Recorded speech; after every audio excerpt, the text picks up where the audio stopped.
Nakapanayam ng GMA News ang mangingisda na sumagip sa aide camp ni DILG Secretary Jesse Robredo na si Police Senior Inspector June Abrasado.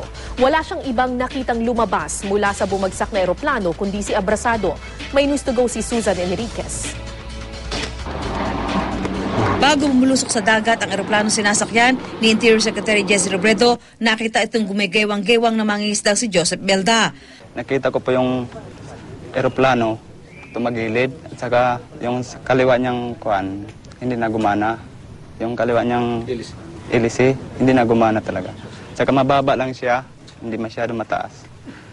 Kumaliwa muna siya, saka kumanan bago siya bumulusok.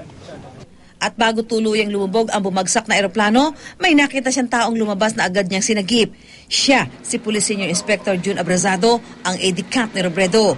Tulala raw noon si Abrasado habang nakakapit sa kanyang bag na nagsilbing pampalutang.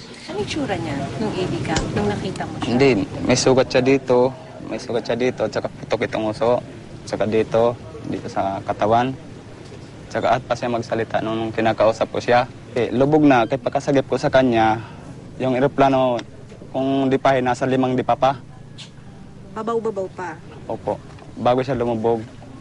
Pero bukod kay Abrasado, wala na raw ibang taong nakita si Belda bago tuluyang lumubog ang eroplano.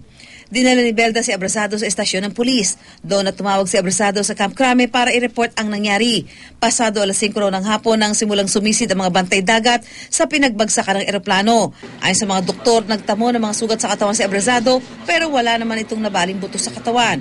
Kahapon, binisita ni Pangulong Aquino si Abrasado sa Masbate Doctors Hospital. Anong siyentes?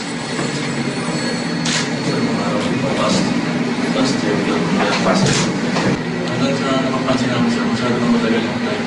Sabi nila sa Masbate na nagkakapagpilan. Matapos nito, inilipat si Abrasado sa isang ospital sa Naga City sa Camarines Sur para doon ipagpatuloy ang gamutan. Susan Enriquez, GMA News.